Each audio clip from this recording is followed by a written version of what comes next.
نوچه کدن هیا تماشاوانی نیجا لسر سوشیال میدیا دنگ دایم دروش لیست یک بلاو بیه لیستش 15 نوان بکته لیسته انا کسیه 5 اندامن دسته سروکتی انا کسید نوای لیسته ده جهد گرن یه اندنجی اندامو سکرترین پارتین انجمنینه اوه بچن شامي ولقال سروكي دمكية سوري أحمد الشرع بجفن لقورا ليستي شرع أو دعوتي شامي كرنا أو شاند وللدرفي شاندا كردي بتشا شامي شاندا كردي وزانند كونفرنسا قامش لو دهات بواوا كرن 26 نيسانا إيسال أجر أف ليست الرسمة ودمي شاندا كردي أف باش براويتي دبياني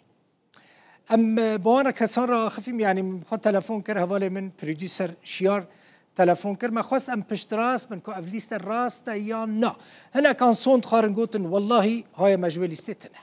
هنا کان نخواستن برسبه بدن هنا کان جی برسبه تلفن ایش ندن لگوری زانیارین روداوه شرع خواسته شاند جدانزده کسان به یعنی کسا گوتیه و شاندامش 15 کسان به اف همو سپیکولاسیونه یعنی سدی ست تو علیه که اف پشت راست نکریه که افشاند راسته یا نه راسته یعنی اف لیسته راستی آمده کرن یا نه بگمان ما خواستم وی مجاره بشوپینن که راستی وی لیسته چیه جه قامشلو فیصل یوسف بردف که انجمن کردی انا کسی لگل منه که فیصل بخیراتی اف لیسته راسته یا نه که فیصل لیسته یکو بلاو بیه لیسته انا کسی سپاس اگدلپین یعنی بری وینا سپاسم در فتره بدیمه اج برگلک دان مستاندن سر مسئله بویا راسته یعنی از خوازم ببیجم انجمنا نشتیمانی کردی یک پیکاتی سرکیه ایگو کنفرانسی 26 نیسان الدار خستی از کارم ببیجم نیوی کنفرانس انجمنا نشتیمانی کردی ایروجی او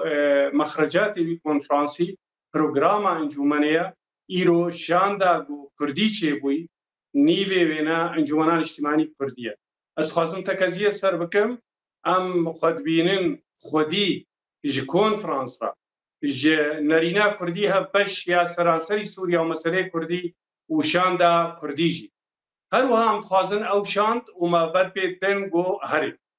ددما درباس بوی دا یعنی آلیش حکومت سوری بمرة تكلي كرن نتنينها جي آداري دا نيساني دا بشتي وينا وقتي مسألة أو مؤتمري بارزگاه چه بون كونگر يانجيا تباي هر وقتي ام تبلي نبونا هر وقتي مدقوبرا نرين كردي هبي وما بر بيدايك الوسطا كردي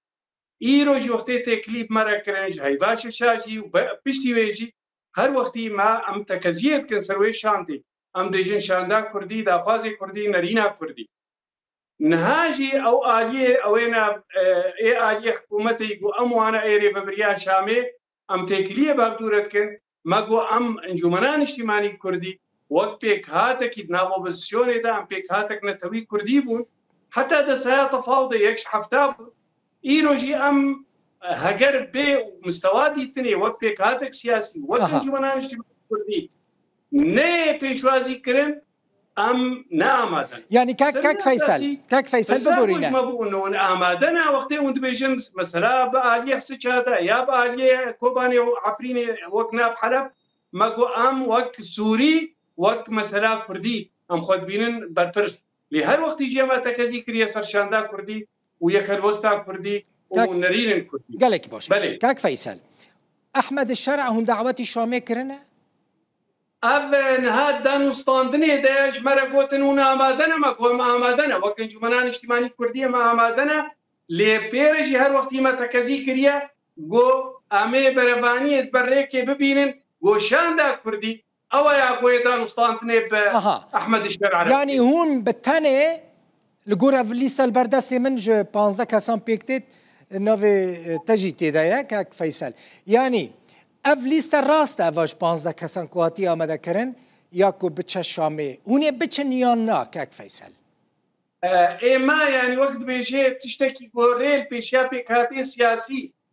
كردي هاگر انجومن يعني غير انجومن کو برباني كي وكاركي برشاندا كردي دبكن رێنەهات یەگرتن ئالیێ دیژی دبێ و ئەم یعنی ئەنجومەنجی ئێمە ئەگەر بێ و ئەم سۆز بێدانی و جێ بێ نابنیشانکردن ئامێ هەرن و بەرەوانیت بەر شاندا کوردی شاندا کوردی بۆم بەچەکنجی کاک فەیسەل بێ شاندا کوردی کو لە قامیشلۆ هاتبوو ئاواکردن هونێ وەکە ئەنجومەنە کوردی بتەنێ بچن شامێ ئێمە وەک ئەنجومەنان نیشتیمانی کوردی بەرێژی ئەم چوونە شامێ و ئیرۆژی هەر وەختی ئەمێ بەرەوانیە بکەن بەرداخواست هونێ نەرینا کوردی هەفبەش باش سەرانسەری سووریا و چارەسەرکردنەکەش بەسەرا کوردی باشە ئەس بەحسا vê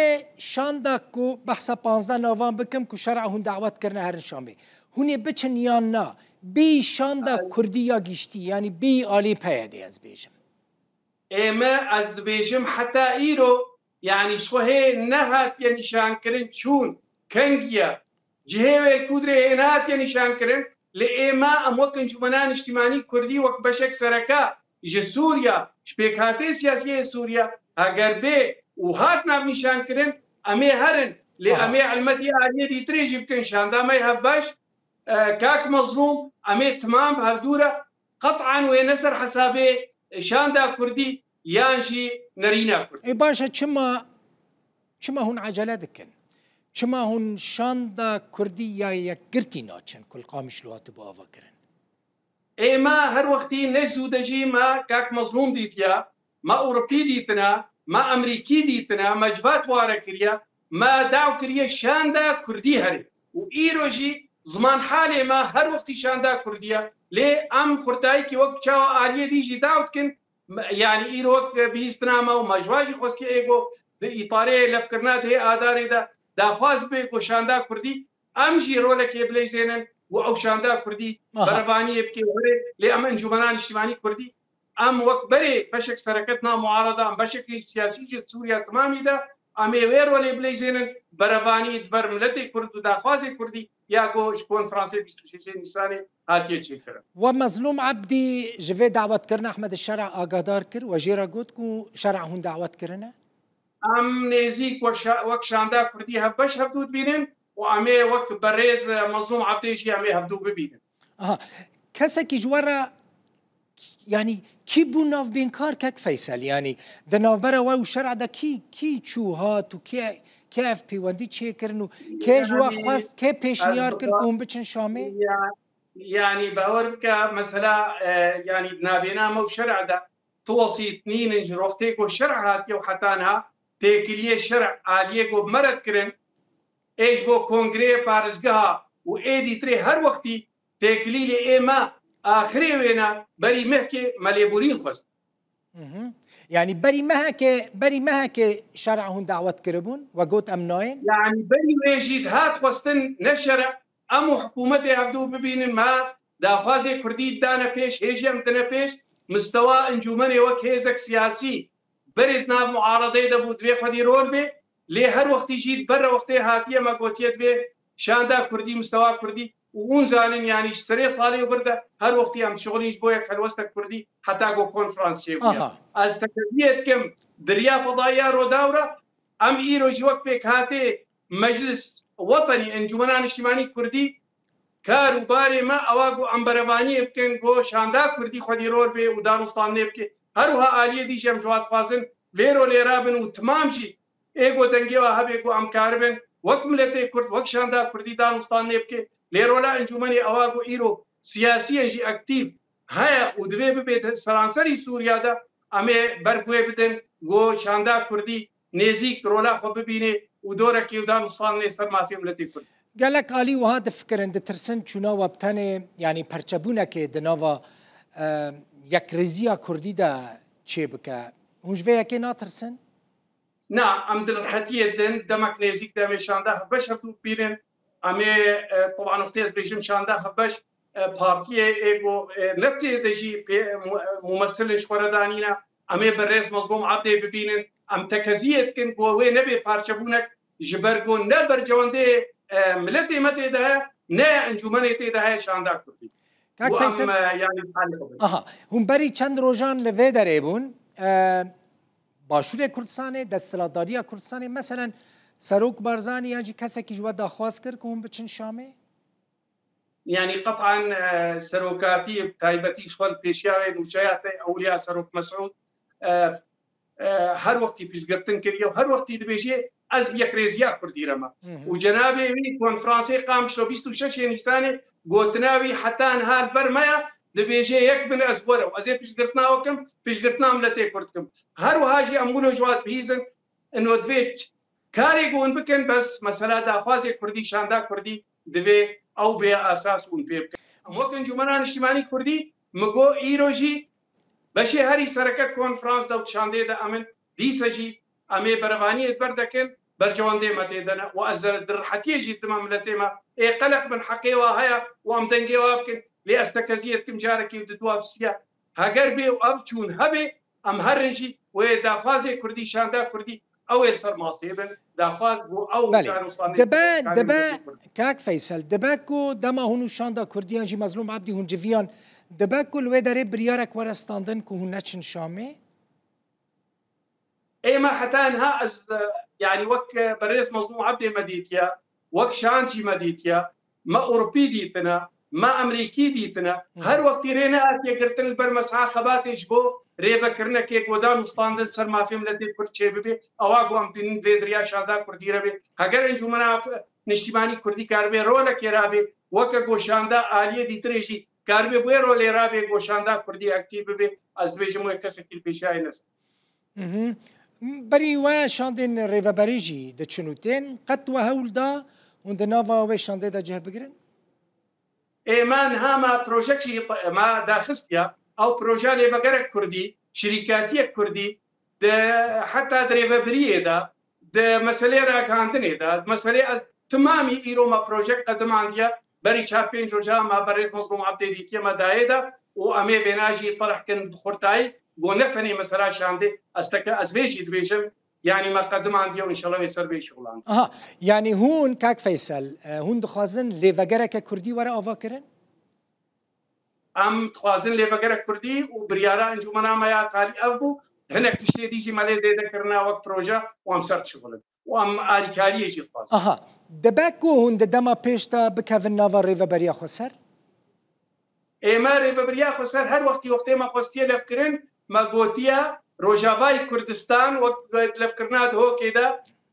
كوباني جزيرة عفرين وبربرس برملتي كرد سراسري سوريا دا امجير آمادنا جهيكو امتيدا او ريفابريا كردي ام كاربن تيدا جهگرتو قالك اسباس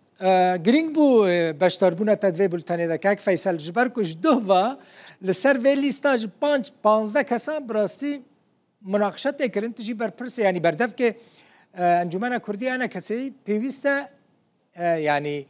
پیوسته زلال بونک لسر وی مسئله چی ببا دیاره یعنی مثلا اگر و شاندا کردی والهف کریانجی والهف نکر دیاره هونه کنگی بچن شامه یعنی روش دیاره تقریبا يعني شامه جوارا قوتيه كانجي ورا يعني ايما نها ازبينا اشترى يعني دياركم جباتي ما وقت بارتي انجومني انا اميداريا قشتي انجومني هيا شاندا كردي هبش هيا امي بريز مظلوم جي ببينن امي علمتي الينا دولتي جي بكن لي تمام جي سر بنقها كونفرانسي 26 نيساني باش از سباسياتتكم سباسيا روداوتكم غوريدان دان واستكزيتكم قالك زلاليجي از دریا ورب فما شفان انهجار ملتي كردرا وعمولو هيفينا وعم تيكل دار بين وتشتي هيجي عم البر ملتي خدينا وابدا عمولو بينن مسلامه يكل وستا كردي كونفرنس استراتيجيه ما برجوان دي ملتي متيدنا جناب سروك مسعود پیشگرتنا كي جرانتيا بريز مظلوم عبدي جيتي امي تمام نهرن او يكل وستا كردي تيك هري وعم هيفيت كن وقت ما تبليغي اوروبيا وامريكان او تماما كده دمك نزيك تجي او شاندا كردي جا بقري الشامي ودان مستاني قال لك اسباس مالطا افات حرتشت زلال كر فيصل يوسف بردفكي انا كسي جا قامشلو